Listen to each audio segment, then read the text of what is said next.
해외 스포츠 팬들이 또 한국이야? 라며 혀를 내두르는 올림픽 종목들이 있습니다. 한국 선수가 나오면 다른 나라 선수들이 은메달 경쟁을 하게 되는 그런 종목들 말이죠. 오늘 영상에서는 한국의 5대 최강 스포츠 종목을 분석해보고 왜 우리나라가 이 종목들에서 이렇게 강한지 그 비밀을 낱낱이 파헤쳐보겠습니다. 1. 양궁. 절대무적의 전설. 첫 번째로 살펴볼 종목은 바로 양궁입니다. 한국인은 활을 들고 태어나나?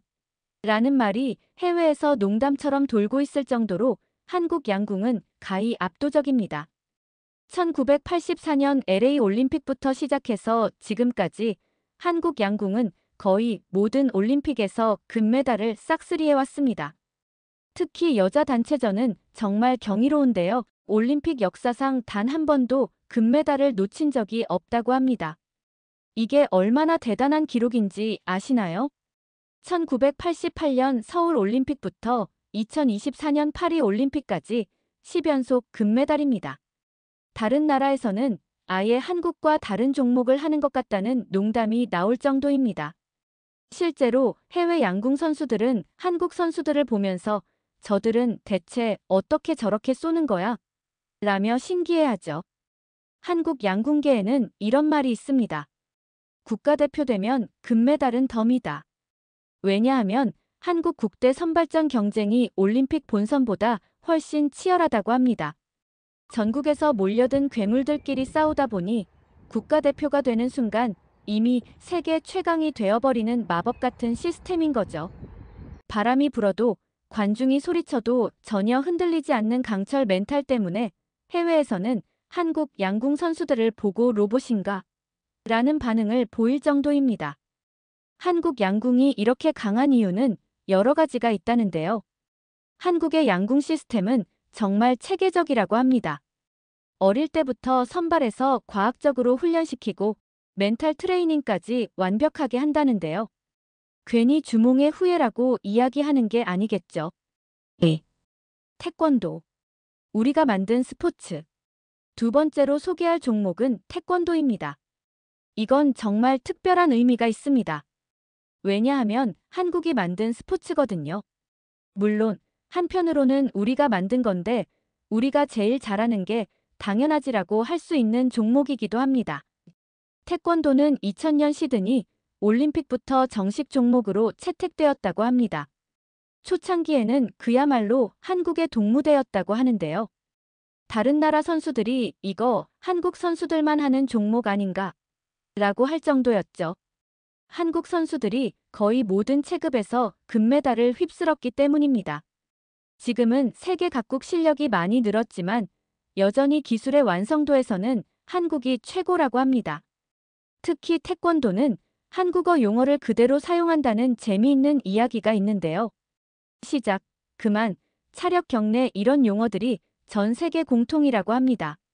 전 세계 태권도 수련생이 약 8천만 명이나 될 정도로 해외에서도 인기를 끄는 스포츠라고도 하죠. 3. 유도 원조에 도전한 실력파. 세 번째로 소개할 종목은 유도입니다. 유도는 일본이 원조이긴 하지만 한국도 이제는 세계적인 강국이 되었다고 합니다. 일본을 위협하는 신흥 강국이라고 할 수 있죠. 일본이 만든 유도 종목인데도 불구하고 한국이 이제는 일본과 어깨를 나란히 하고 있습니다. 일본 유도계에서도 한국은 정말 무서운 상대라고 인정할 정도라고 합니다. 한국 유도의 특징은 끝까지 포기하지 않는 끈질긴 체력과 파워풀한 기술이라고 합니다.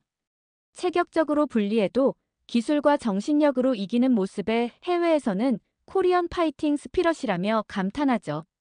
매 올림픽마다 1-2개 이상의 메달을 따내는 안정성 때문에 이제는 다른 나라에서도 한국 유도 무시하면 안 된다는 인식이 완전히 자리 잡았다고 합니다. 4. 펜싱. 2000년대 이후 급성장.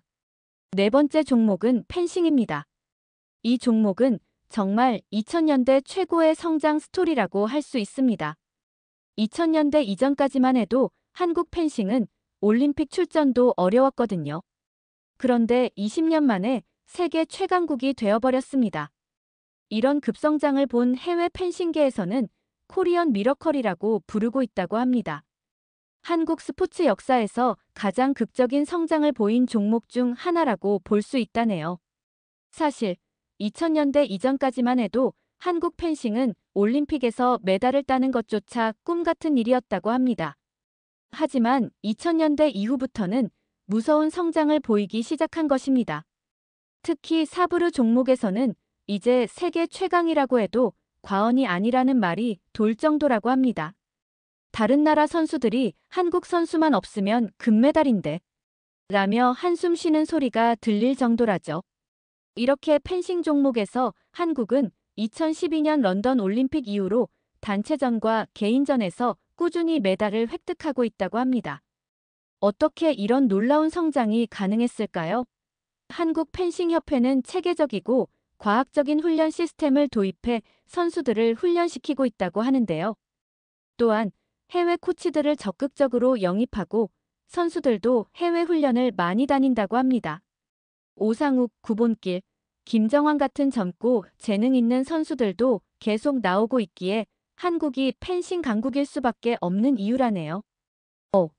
쇼트트랙. 겨울 올림픽의 효자 종목. 마지막 5번째 종목은 쇼트트랙입니다. 한국인은 얼음 위에서 날아다닌다는 말이 있을 만큼 한국의 겨울 올림픽 효자 종목이라고 볼 수 있습니다. 한국은 쇼트트랙 종목에서 놀라운 기록을 보여주고 있는데요. 1992년부터 지금까지 거의 모든 겨울 올림픽에서 금메달을 획득하고 있다고 합니다. 한국의 압도적인 성과 덕분에 쇼트트랙이 한국 고유 종목처럼 여겨진다는 말도 나올 정도라네요. 최근 2025 동계 아시안게임에서도 한국 쇼트트랙은 금메달 4개, 은메달 2개, 동메달 3개를 획득하며 여전한 실력을 과시했었는데요. 특히 여자 500m에서는 전통적으로 유럽과 북미 국가들이 강세를 보여왔던 종목에서도 한국이 금메달을 따내며 이제 한국이 약한 거리는 없다는 것을 증명했죠. 이처럼 쇼트트랙은 단순한 효자 종목을 넘어 한국 스포츠의 자존심이자 정체성으로 자리 잡았습니다. 빠른 스피드, 치밀한 전술, 그리고 마지막까지 포기하지 않는 근성은 전 세계 팬들에게도 깊은 인상을 남기고 있죠.